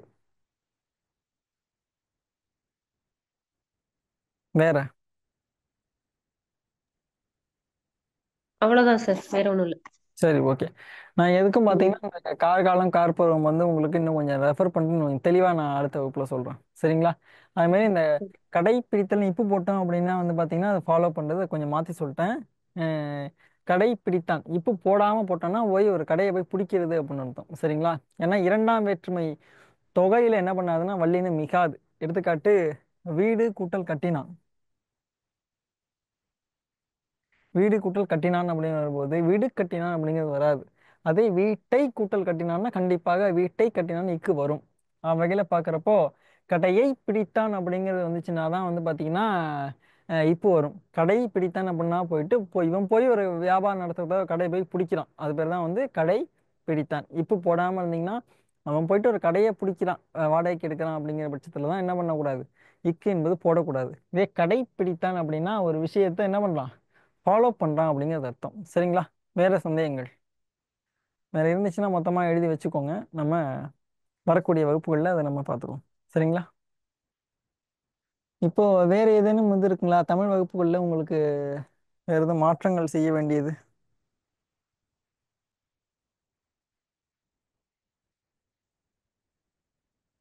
அந்த மாதிரி எதுவும் தாராளமாக சொல்லுங்க, நம்ம அதுக்கேற்ற வகையில் மாற்றம் பண்ணலாம். வெகு விரைவில் பார்த்தீங்கன்னா நம்ம டெஸ்ட் பேட்ச் ஸ்டார்ட் பண்ணுறோம். அந்த டெஸ்ட் பேட்ச் பார்த்தீங்கன்னா இதனுடைய சிலபஸுக்கு ஏற்ற மாதிரி நடத்தின போர்ஷன்ஸுக்கும் சேர்த்த மாதிரி தான் உங்களுக்கு வரும். அதையும் நீங்கள் பார்த்துக்கோங்க. சரிங்களா? இது வரைக்கும் நடத்தின வகுப்புகள் மட்டும் நீங்கள் முறைப்படி ஃபாலோ பண்ணிக்கோங்க. நிச்சயமாக தமிழில் 100க்கு 100 என்பது உறுதி. சரிங்களா? ஒரு மதிப்பெண் கூட வந்து தமிழ்லேருந்து போகக்கூடாது, அதான் நம்மளுடைய இலக்கு. அந்த வகையில் நம்ம முழுக்க வந்து முடிச்சிடுவோம். சரிங்களா? சரி, அப்போ ஒரு நிமிஷம் சார், கிளாஸ் லிங்க் கொஞ்சம் சீக்கிரம் கொடுக்க சொல்லுங்க சார். இன்னைக்கே கிடைக்கும். சரிங்களா? நான் வந்து அந்த அளவுக்கு அழுத்தம் கொடுக்குறேன் எங்கள் டீமுக்கு. இன்னைக்கே வந்து உங்களுக்கு வகுப்புக்கான அனைத்து லிங்க்குக்கும் வந்து உங்களுக்கு வந்தடையும். சரிங்களா? அதுவும் மற்ற வகுப்புக்கு வருதோ இல்லையோ என்னுடைய தமிழ் வகுப்புக்கு நிச்சயமா உங்களை வந்தடையும். சரிங்களா? நிச்சயமாக எதிர்பார்க்கலாம். சரி, நன்றி. இதுவரை என்னுடைய வகுப்பிலிருந்து பாடம் கேட்டமைக்கும் அமைதியாக இருந்தமைக்கும் எனது நன்றியினை தெரிவித்துக் கொண்டு இது ஒரு அடுத்த இன்னொரு செய்தி என்னவென்றால், இனிய ஆங்கில புத்தாண்டு, முன்னதான ஆங்கில புத்தாண்டு வாழ்த்துக்களையும் தெரிவித்துக் கொண்டு அடுத்த வருடம் உங்களை சந்திக்கும் வரை உங்களிடமிருந்து விடைபெறுபவர் உங்கள் வேத்து யோகேஸ்வரன். நன்றி, வணக்கம். வரும் வருடம் என்பது ஒரு அரசு பணியை தரக்கூடிய ஒரு சிறந்த ஒரு வருடமாகவும் அனைத்து நலங்களையும் வளங்களையும் உங்களுக்கு வாரி தரக்கூடிய வருடமாகவும் அமைவதற்கான வாழ்த்துக்களையும் நன்றிகளையும் தெரிவித்துக் கொண்டு உங்களிடமிருந்து விடைபெறுகிறேன். நன்றி, வணக்கம்.